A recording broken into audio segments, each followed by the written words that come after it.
On a video call with her sister, my girlfriend laughed, "Relax, I'm just using him. I'd never marry a grease monkey." She had no idea I was standing right behind her. The next day, I canceled every subscription I'd been funding and served her eviction papers. She called me screaming, "Hey, Reddit. I overheard my girlfriend of 4 years laughing with her sister about how she's just using me while I was planning to propose, thinking we were actually building something." What I did next made her go absolutely hysterical. Grab your popcorn and enjoy the shit show.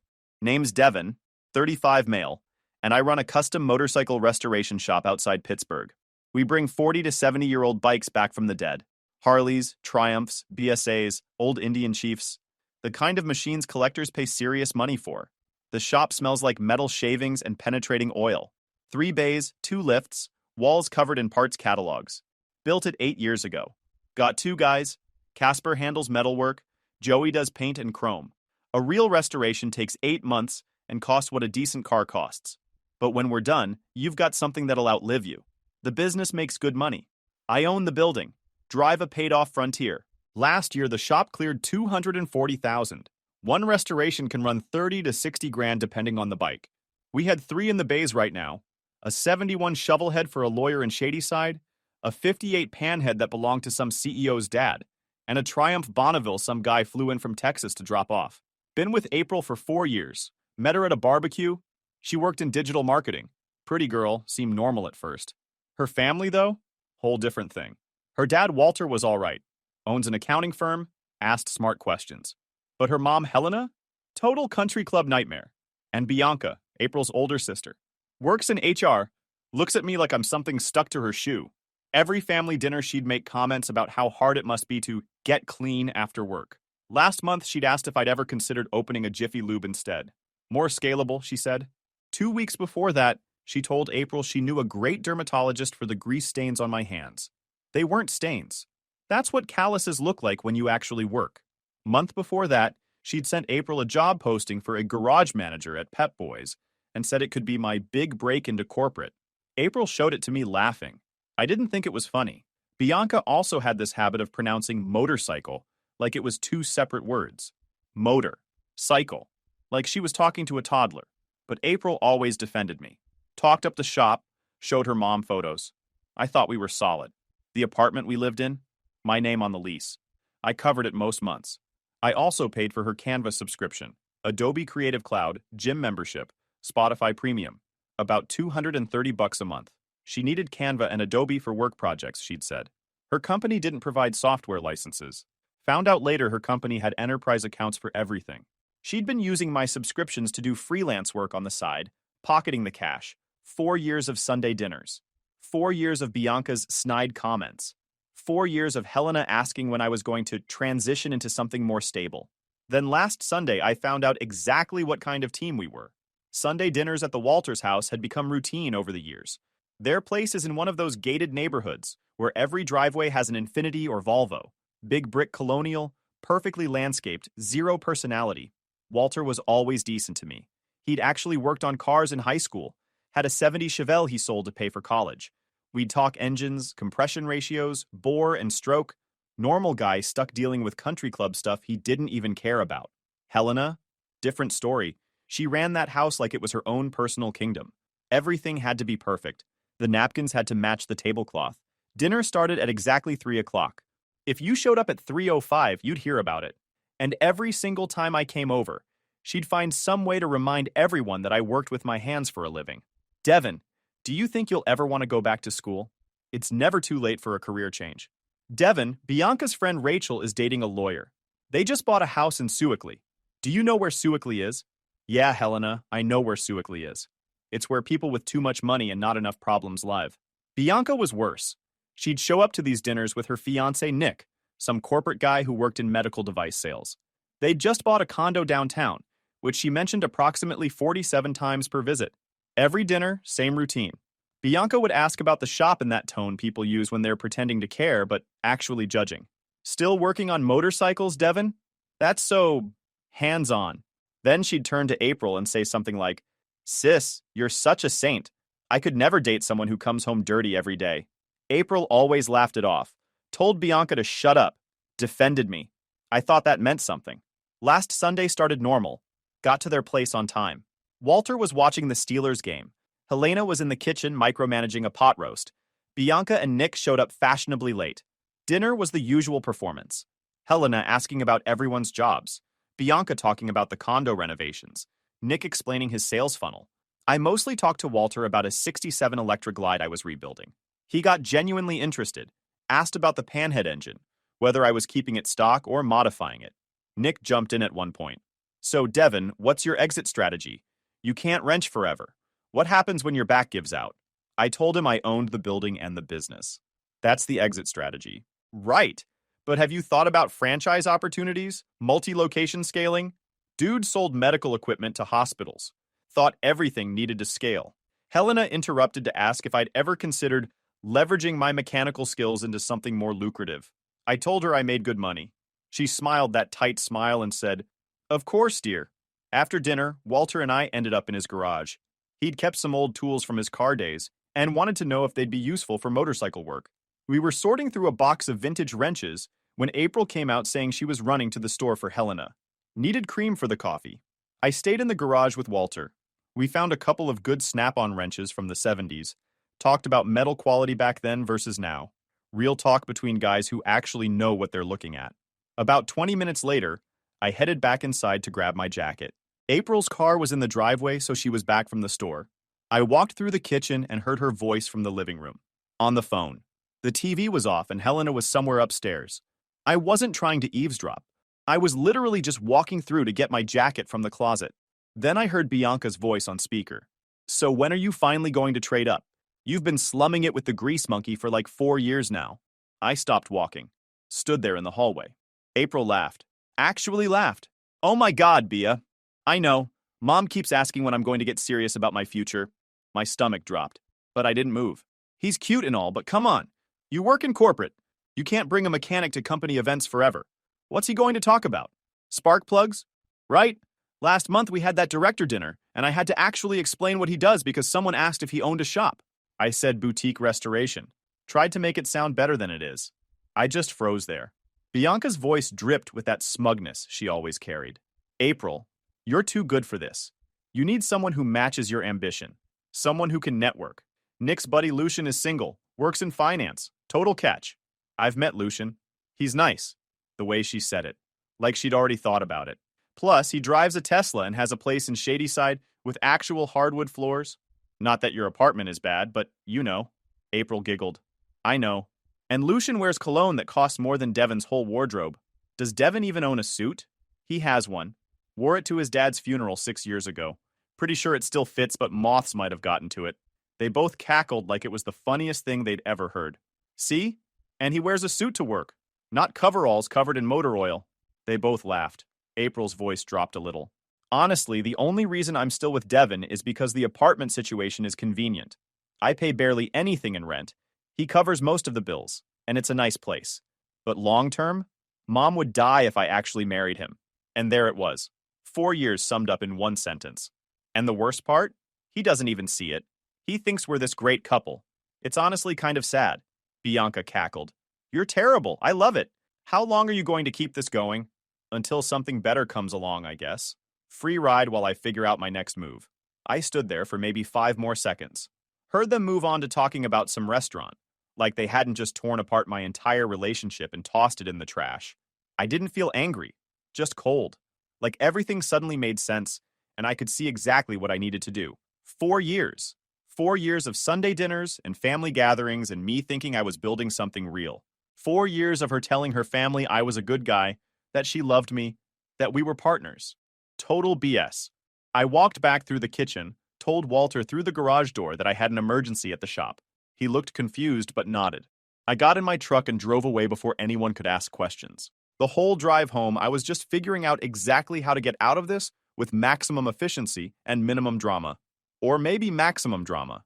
Hadn't decided yet. Got back to our apartment, sat on my couch, and started making a list of everything I needed to do. Because if April thought she was going to keep coasting on my dime while shopping for an upgrade, she was about to learn a hard lesson about consequences. I got home and pulled out my laptop. April wasn't back yet. Probably still at her parents' house. I opened a blank document and started listing everything. Apartment lease, My name only. Month to month after the first year. I could serve her an eviction notice as an unauthorized occupant. Subscriptions on my credit card. Canva Pro. Adobe Creative Cloud. Planet Fitness. Spotify Premium. Her car insurance. About $230 a month total. Pulled up my credit card statement. Added it all up. $271 a month I was dropping on her. Times 48 months. 13,000 in subscriptions alone. Utilities, electric, gas, internet. All in my name. Furniture. All mine except her dresser and that ugly bench from HomeGoods.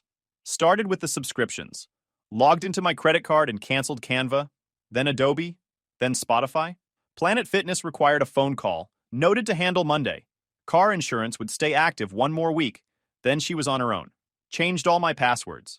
Email, bank accounts, Netflix, everything. Went through my phone and deleted every photo of us together. All our memories gone in a few minutes. Drafted an eviction notice. Kept it simple. 30 days to vacate. Printed 2 copies. Looked up the exact legal language. Pennsylvania law was clear. She wasn't on the lease, had no tenant rights. Technically, I could have given her 0 notice, but 30 days made it ironclad. Around 7 April came home. Hey babe, where'd you disappear to? Everyone was worried. Had a client emergency. Old Panhead started leaking. She bought it. She curled up next to me on the couch. I let her. No point tipping my hand yet. She scrolled through her phone while I watched the game. Probably texting Bianca. Went to bed early. She stayed up watching her shows. Or trying to. Pretty sure Netflix wasn't working because I heard her cursing at the TV around 10. Monday morning, I got to the shop before 6. Caspar showed up around 7. Found me already deep in a 72 shovelhead engine. Boss, you all right? I told him everything. He listened without interrupting. About time. Never liked her anyway. Why didn't you say something? Would you have listened? Probably not. Joey showed up around 8. Caspar filled him in. Joey's response was simpler. Dude, she's been using you. Burn it down. Around 10, I called Planet Fitness and canceled. The automated system tried to guilt me into staying. Are you sure you want to cancel? Your partner will lose access. Yeah, that was the point. Then called car insurance and removed her from my policy effective the following Monday. The agent asked if she had her own coverage lined up. Told him that was her problem now. At lunch, I drove to the apartment, left the eviction notice on the kitchen counter, put the other copy in a folder, looked around the place one more time. 2 years of thinking this was home. Now it just felt like a place I needed to get out of. Her stuff was everywhere. Makeup on the bathroom counter, shoes by the door, that stupid motivational quote poster she'd hung in the bedroom about living your best life. The irony wasn't lost on me. I grabbed that poster off the wall and tossed it in the trash. I grabbed a box from the closet and started packing my personal stuff. Photos, some books, a few things from the nightstand. Didn't take much. Most of the important stuff was already at the shop or in my truck. Texted my buddy Silas. Need a favor. You still got that rental in Lawrenceville? Yeah, why? Need a place ASAP. Willing to pay full rate. What happened? Tell you over food. Can I grab the key tonight? Say less. Unit's empty. Silas had been my friend since high school. Played football together. Worked construction one summer. Stood up at each other's weddings before his divorce. If anyone was going to have my back without asking 20 questions first, it was him. April texted around 2. Hey, why isn't Netflix working? Probably an issue with the account. Make your own. Can't you just fix it? Busy. She called at 5. I let it go to voicemail. Listen to it later. More of the same. Devin, what's going on? Why are you being weird? Call me back. Drove home around 6:30. She was on the couch holding the eviction notice. Face red. She'd been crying or was about to start yelling. Maybe both. The TV was off. Her phone was face down on the coffee table. She'd probably called everyone she knew before I got there. What the heck is this? I set my keys on the counter. Didn't raise my voice. Exactly what it says. 30 days. We've lived here for 2 years. I've lived here. You've been crashing rent-free. She stood up. The notice crumpled in her fist. How did you... I was right there Sunday. Heard the whole thing. You and Bianca. Her face went white. Her mouth opened, but nothing came out. 30 days. Find a new place. Devin, please. That conversation wasn't what? Real? Sounded pretty real when you were laughing about it. The crying started then. I'd spent 4 years folding. 4 years of making myself smaller, so she'd feel bigger.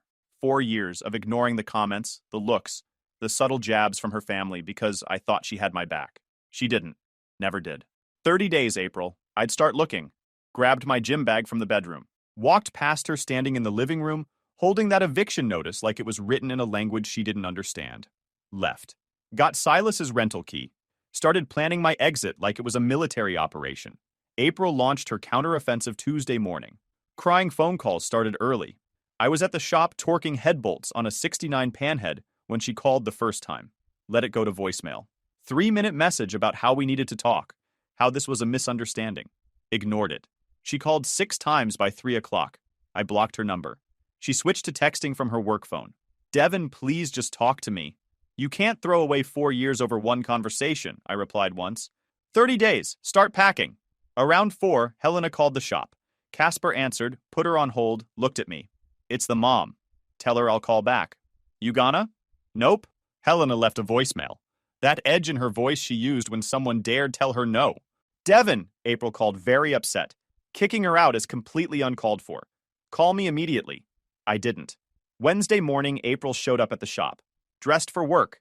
That serious face on. I saw her pull into the lot through the office window.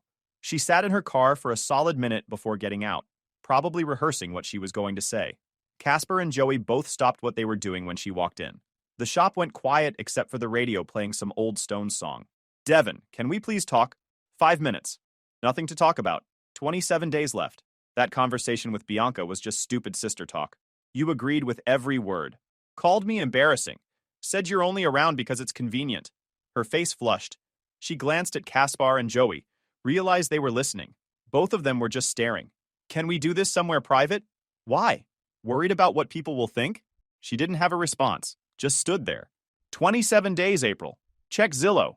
She left crying. Joey went back to polishing a fuel tank. Boss, you're ice cold. Just done. Thursday, the whole family showed up. Helena and Bianca. Power walking into the shop like they owned the place. They came in through the bay door, walked right past the employees only sign. Bianca was wearing heels. In a motorcycle shop. She stepped in a puddle of degreaser within 5 seconds and nearly ate it. Caught herself on a workbench. Helena didn't even notice, just kept marching forward. Helena went first. Devin, we need to discuss this. Nope, we don't. Excuse me? That tone. The one she used when the country club seated her at the wrong table. It's handled. Bianca jumped in. You're really throwing her out over one phone conversation? Over 4 years of being used. I kept my hands busy. Was reassembling a carburetor. Didn't even look up. Helena tried sympathy. Devin, I'm sure April didn't mean... She was laughing. Said the only reason she stays is because it's convenient. That you'd die if she married me. Helena went pale. Bianca's face fell. She said that on speaker. You were there, Bianca. Told her to trade up. Bianca stepped back. I didn't... I finally looked up. Made eye contact. I'm not good enough for your daughter. You made that clear every Sunday. Turns out you were right. I deserve better. Dead silence. Caspar was grinning. Joey had his phone out. Helena's face went red. How dare you? Every comment about my career. Every reminder that I work with my hands. You've been telling me I'm beneath her since day one. We were just trying to help you improve yourself, Helena said. By telling Open a Jiffy Lube? To fix the grease stains that are actually calluses? Bianca tried to step in. April loves you. She's just confused right now. She loves my apartment and my credit card. 27 days, then she can go be confused somewhere else. They left. Got in the Buick and drove off without another word. Joey came over. Got that whole thing on video. Send it to me. Friday, April tried a different approach. Showed up at the apartment while I was packing. Saw the boxes and lost it. You're seriously moving? This is insane. Lease is month to month. I'm out. You've got 3 weeks. Where am I supposed to go? That's your problem. Maybe Lucian has a spare room. You're being cruel. I'm being done. You wanted to trade up? Go trade up. She tried to hug me. I stepped back. Don't. I made a mistake. I'm sorry. You made a 4-year mistake. You're only sorry because you got caught. I finished packing, loaded my truck, and left her standing in an empty apartment trying to figure out how it all fell apart. Caspar texted that night. Heard the sister came by. Wish I'd seen it. It was beautiful. Helena couldn't even form sentences. Good. 3 weeks. She was panicking based on the Facebook posts about needing apartments. The free ride was officially over. The next 2 weeks were comedy gold. April started showing up at places she knew I'd be until Caspar told her he'd call the cops for trespassing. Her social media became a disaster. Vague posts about how quickly people throw away years of love. The mutual friends picked sides. Most picked mine once they heard the actual story. April tried spinning different versions. They compared notes. Word spread fast. April's narrative fell apart. Bianca posted on Facebook about real love means forgiveness. Someone asked what she was talking about. She explained her sister's boyfriend was being cruel. Silas's girlfriend Sloane torched her in the replies. Posted the whole story. Bianca deleted the post within an hour, but screenshots live forever. April's college roommate messaged me asking if the story was true. I sent her the video of Helena and Bianca at the shop. She replied with, "Holy crap, you dodged a nuke!" Then she posted in their group chat. April got kicked out of the chat within 20 minutes. Then around this time, I met Alexis. She came into the shop looking for someone to restore a 1981 Honda CB 900 her grandfather had left her. Worked as a tattoo artist at a shop in Lawrenceville. Showed up in ripped jeans and a tank top with ink covering both arms. Had grease under her own fingernails from trying to fix it herself. She wheeled the bike in on a dolly. Thing was rough. Seized engine, rusted tank, cracked seat. Full disclosure, I tried to rebuild the carbs and definitely made it worse. She had this way of talking. Just straight up and honest, no BS. I liked it. We talked bikes for 20 minutes. She knew what it meant to her grandfather. She wanted to actually ride it. Her hands had fresh scrapes from working on it. She asked smart questions. Wanted to understand the work.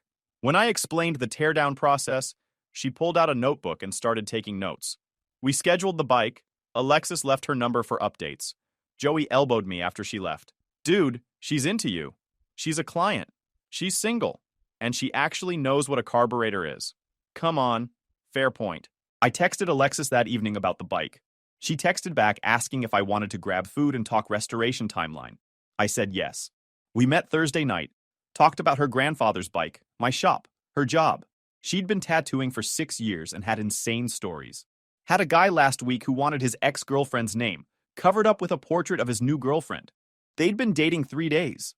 I told her about ridiculous custom requests. The woman who wanted her deceased husband's ashes mixed into the paint of his old Harley. Did you do it? Yeah.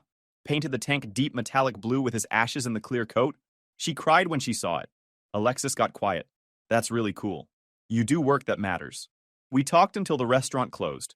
We just enjoyed the conversation. Meanwhile, April's move-out deadline was days away. She'd found an apartment in Shadyside with 2 roommates.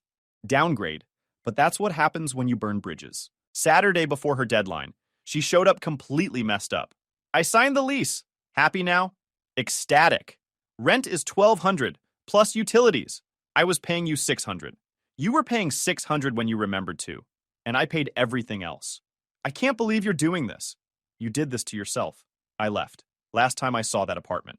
That night, Silas threw a gathering. Close friends, food, good times. Alexis came. She fit right in with everyone. Silas pulled me aside. Bro, I like this one. She's normal. It's been 3 weeks. April sucked. This girl seems cool. He wasn't wrong. The subscription cancellations hit hard. Turns out she'd been using my subscriptions for her actual job. Productivity tanked. She had 3 client presentations that week. All of them needed graphics she'd normally make in Canva or Photoshop. Couldn't access either. Asked her company for emergency software access. They told her to use the enterprise accounts she'd always had. She had to admit she'd been using personal subscriptions instead. Her boss wanted to know why she was expensing software the company already provided. Awkward questions followed. Her supervisor put her on a performance improvement plan the following week. Missed deadlines. Quality issues. Unauthorized software usage. April posted a cryptic Instagram story about toxic work environments. Someone from her company saw it and reported it to HR. Gym cancellation killed her prepaid trainer sessions. Best part? Car insurance lapse. Got pulled over 2 days later.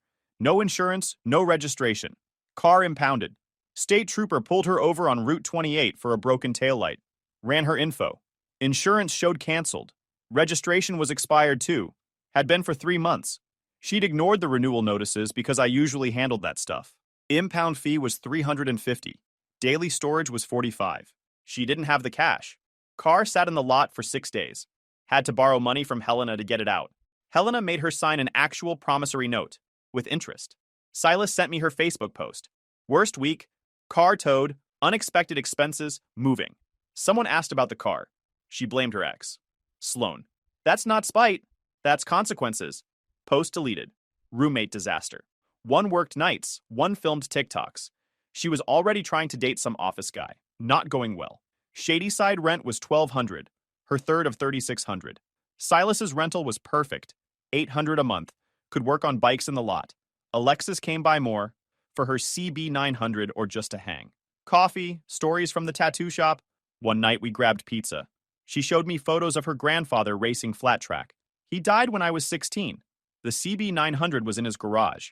Dad was going to sell it, but I asked to have it. I showed her tear-down photos. Your grandfather would be proud. Thanks for taking this seriously. Devin, I know you just got out of something. Not rushing, but I really like hanging out. Same page. That night, April called from a blocked number. Devin, please. 30 seconds. I made a huge mistake. Been seeing a life coach. And I want to try again. Not happening. People change. You're just broke. I'll pay you back. I've moved on. Find someone else. Hung up. Blocked. Kaspar texted. April just called asking me to convince you. What did you say? Told her to lose my number. Said you were seeing someone. Why? Because that tattoo artist is perfect. Maybe he was right. 3 months later, life had never been better. The shop was crushing it. We'd finished Alexis's grandfather's CB900, and when she saw it, she cried. Original paint scheme, chrome perfect, engine running like a sewing machine. She'd taken it to a vintage bike meet and won best resto in her class. Came back grinning with a trophy and told me her grandfather would have loved it. We'd started officially dating about a month after her bike was done. No games, no wondering if she was embarrassed. She told everyone proudly that her boyfriend restored motorcycles, posted shop photos on Instagram, brought her artist buddies by to see projects. One of them ended up commissioning a 73 Ironhead restoration. Walter reached out, apologized for Helena's behavior, asked if I wanted to grab lunch. We'd been meeting up every few weeks to talk bikes and life. Turned out he'd been miserable in that country club world for years. Thinking about buying a bike himself, maybe a touring Harley for weekend rides. Helena's not thrilled about it, he said over lunch one day. I'm shocked. She'll get over it. I'm 62. If I want a motorcycle, I'm buying one. I helped him find a clean 2015 Street Bob. He picked it up last week, grinning like a teenager. Said it was the first thing he'd bought for himself in 20 years that Helena didn't approve first. Bianca had split from Nick. Heard he'd been cheating with someone from his office. The condo they bought was being sold. Karma's real. April? Spiraling. The LinkedIn posts about new beginnings had devolved into desperation. She'd bounced between 3 jobs in 2 months. The roommate situation fell apart. Moved again to a studio that cost more because it was trendy. Mutual friends kept me updated. I didn't ask, but people are always up for the drama. Then came the night that cemented my legend status. Silas's birthday. Rented out the back room at O'Malley's. This place with cheap wings and good atmosphere. Alexis came with me. Kaspar and Joey showed up. About 20 people, all good vibes. We'd been there maybe 2 hours. I was at a table with Silas and Kaspar arguing about the Steelers. Alexis was at a table with Silas's friends. Then the door opened and April walked in. Completely wasted. Fully stumbling, slurring. Hair messy, makeup smudged, wearing a dress way too formal for O'Malley's on a Thursday. Carrying a small box. The room went quiet. Silas looked at me. Bro, yeah. April spotted me and started weaving over. Bumped into a table, apologized to it. Kept coming. Kaspar, this is about to be incredible. She got to the table and tried to look serious. Failed. Devin, I need to talk to you. You're wasted. Go home. No, I need to do this. The whole back room was watching. Alexis stood up, confused. April opened the small box. Expensive looking. Probably more debt. Devin, I made a mistake. The biggest mistake. And I've spent 3 months realizing how much I threw away. You're the best thing that ever happened to me, and I was too stupid to see it. I want to marry you. April, I have a girlfriend. I pointed to Alexis, who waved. April looked at Alexis, back at me, back at Alexis. Drunk brain short-circuiting. Who is she? But we were together for 4 years. Yeah, and we've been done for 3 months. Move on. Silas's girlfriend Sloane stood up. April, he's literally on a date. Read the room, Joey yelled from the back. She called you a charity case at Sunday dinner. April's face went white. She turned to face the crowd. Realized she just proposed to her ex in front of 20 people, including his new girlfriend. Face went from pale to red. You moved on that fast? I moved on when I heard what you said. This is just me being happy. Ring box still open. She looked down at it, then at me, then at Alexis. Started ugly crying. mascara running down her cheeks in black streaks. Couldn't catch her breath. The whole room could hear her gasping. This isn't fair. You were supposed to wait. Caspar didn't miss a beat. Wait for what? You to finish shopping? A few people laughed. Not just our group. Random people in the room. April crumbled. Her shoulders shook. The ring box slipped from her hand, hit the floor. The ring popped out, rolled under a chair. Nobody picked it up. All of you think this is funny? I'm pouring my heart out. Joey from the back. You said he'd be embarrassing at your company events. Sloan. Told your sister you were only with him because it was convenient. April looked around the room. Every single person was staring.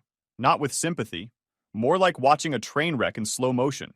Someone had their phone out. Definitely recording. She bent down, grabbed the ring from under the stool with shaking hands. Started to stand up. That's when Silas did it. He pulled out his phone, opened Venmo, and typed something. Hit send loud enough for people to hear the notification sound. My phone buzzed. Everyone close enough to see Silas's screen started cracking up. April froze. What did you just do? Silas held up his phone so the whole room could see. Just sent Devin a Venmo request. For 4 years of rent and subscriptions, you should have paid $28,800. Time to settle up. People were howling. Someone spit out their drink. The server was laughing. April's face went from red to purple. That's not... You can't just... Oh, I can, Silas said, waving his phone. It's public, too. Caspar pulled out his phone. Someone tagged her work account. Someone else yelled, Add the car insurance she never paid back, Silas typed. Good call. Adding another $3,500. The notification sound went off again. April looked like she was having an out-of-body experience. Someone screenshotted the request. That screenshot hit Instagram before she made it to the door. April looked like she was going to be sick. The ring box was shaking in her hands. Sloan leaned over to Alexis, loud enough for people to hear. I like your boyfriend's friends. Some guy in the room yelled out, Decline that request, brother! You don't owe her nothing! April snapped the ring box closed, turned and literally ran for the door. Slammed into a chair on the way out.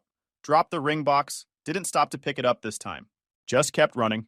Silas walked over, picked up the ring box from the floor, opened it. Squinted at the ring under the lights. Hold up. He turned to the server.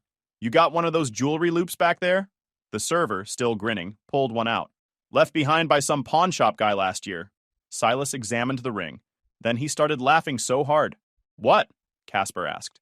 Silas held up the ring for everyone to see. Cubic zirconia. She was going to propose with a fake ring. The room lost it. Next round of wings on the house for that level of petty, the server announced. The whole place erupted in cheers. I just sat there shaking my head. She really came in here with a $40 fake ring. And the audacity of a millionaire, Joey added. Caspar raised his drink. To cheap women with expensive audacity. The room roared approval. Someone in the back started a slow clap. Then the whole room joined in. A standing ovation for the greatest public rejection O'Malley's had ever seen. The server brought over 3 free appetizers to me, Silas, and Caspar. For the show, gentlemen. Alexis came over. So that was your ex? She seems stable. She's a mess. Not my mess anymore. The rest of the night was perfect. Everyone wanted to hear the full story. I told it once for the group. People were dying. Someone called it the most justified revenge campaign in history. The shop was busy. Work meant something. I had friends who had my back. Walter and I grabbed lunch every couple weeks. We were planning a weekend ride through the mountains next month. April was back at her parents' house, probably getting lectured by Helena while Bianca judged from the next room. And I was here, happy, free, living proof that sometimes the best revenge is walking away and building something better while the person who used you implodes. Guys, we are so close to hit 100,000 subscribers on this channel. If you are not subscribed to the channel, please consider subscribing. It really helps hit that 100,000 mark. Thanks for making this dream come true.